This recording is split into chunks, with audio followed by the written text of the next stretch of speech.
Hello, contemporary math class. I am your professor, Janet Waldrop, and I'm looking forward to this semester with you guys. So contemporary math is a survey of different fields of mathematics and their applications. So unlike a college algebra or a pre-calculus class where you kind of have concepts that build on one another, this class will be a little bit different because they'll kind of be isolated topics that we'll walk through and the mathematical theory that's used for different topics. So, for example, we'll talk about voting, how you count votes.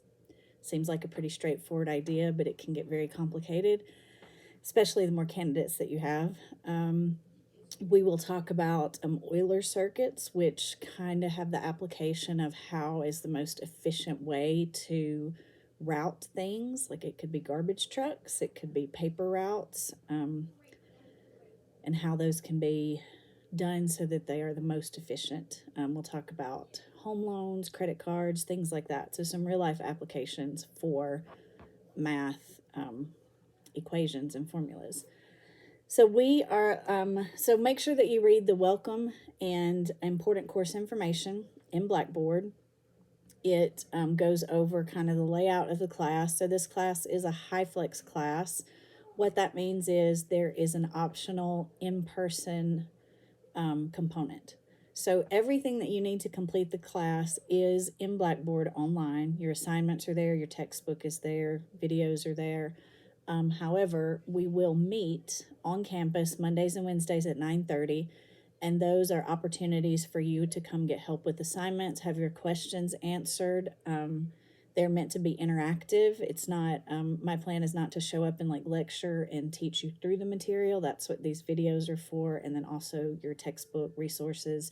Your textbook has some really good videos embedded within it that works through problems that you have to do. So I think that will be a good resource, but I will be in person there to interact with you, answer questions. We also can do Zoom meetings if someone has a need for that. Other ways that you can get help, well, let me back up. All of your assignments are in WebAssign. So there's a link in Blackboard every time you have an assignment due to access WebAssign, but you will have to create an account. If you have a Cengage account from a previous course, that same account will work. You just click on the WebAssign link, log in, it'll give you access to the assignments. If you do not have a Cengage account, you'll need to create that first. And if you need help with that, let me know. Within your WebAssign assignments, one of the really great ways to get help other than the in-person class time is every problem has a Ask Your Teacher feature.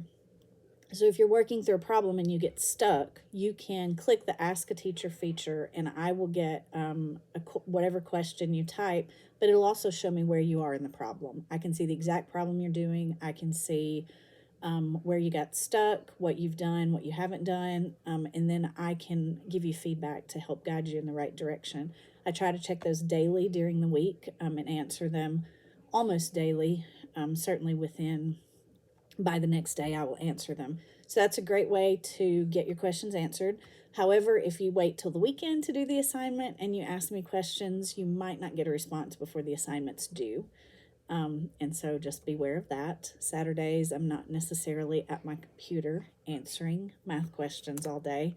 So I would recommend to work on the assignments during the week. And you can, work on an assignment, leave it, come back to it. So you could do a few problems, ask questions, that sort of thing. So I think that's a good way to interact with me on that. And always email, text, you can also communicate with me. So I think that is kind of the basics for how the class will run. You have one module equals 1 week. So you have a certain section in your textbook that you're responsible for reading and looking at. And then you have an assignment in WebAssign that goes along with that section. So most weeks you have 2 assignments due, so just be aware of that. It's not a single WebAssign assignment. Most weeks are 2. This week 1, we only have 1 assignment to give you time to kind of get in the course and get oriented. But after that, you have 2 assignments due every week. If you have any questions, let me know. This first week, the topic that we're going to cover is apportionment. So that is section 4.1 in your textbook. Apportionment is a mathematical topic that sort of got its foundation with the U.S. Constitution. So the way that our government is set up, right, different states based on population get different representatives in the U.S. Congress. So it seems pretty straightforward. You're like, okay, these many people get these many representatives. But it became a very hotly debated issue as to how to determine mathematically what the division was and which states got more representatives and how that was figured out, right? Because there's a specific number of representatives. Say there's 50 representatives, right? How are you going to assign those 50 representatives? And the two people who proposed plans that were very hotly debated were Alexander Hamilton and Thomas Jefferson. So in your textbook, you're going to read Jefferson's proposed plan, you're going to read about Hamilton's proposed plan, and you're going to calculate how you would assign representatives based on their plans. Of course, it was eventually determined that both plans had their faults. There was some fairness issues, and so other plans were developed. The two that you are going to look at, in addition to Jefferson and Hamilton, more modern plans, are the Webster method and the Huntington-Hill method.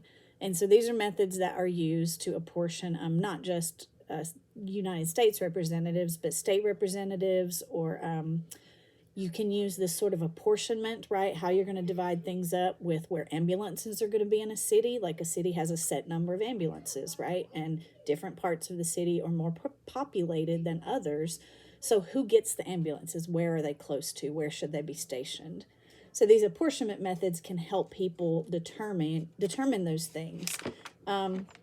You'll also take a look at how some of these methods lead to paradoxes, right? So what they discovered in the United States representatives, one of them was called the Alabama paradox, had to do with populations were increasing, but one state was increasing at a greater rate than another. So even though a state had so using the method that they were using, even though a state's population might be increasing, they could still lose representatives if another state's was increasing at a faster rate. So obviously the state that is losing the representative and still increasing their population finds that unfair. So the goal is how can we mathematically create a method that apportions these things in a way that avoids the most paradoxes or unfair. And so that's been an ongoing debate since, the creation of America. Still don't have perfect systems, still have arguments. You guys have seen the elections, but it is one of the fields of mathematics that people work in to try to continuously create better methods and continuously create methods that lead to fewer paradoxes and less unfair choices. So hopefully you will find this an interesting topic. You will practice actually dividing groups of things up using the 4 different methods. If you look in the textbook, the examples are very clear. If you would like me to work through some, I'll be happy to do that either online or in our live class meetings. So I look forward to working with you this semester, and let me know if you have any questions.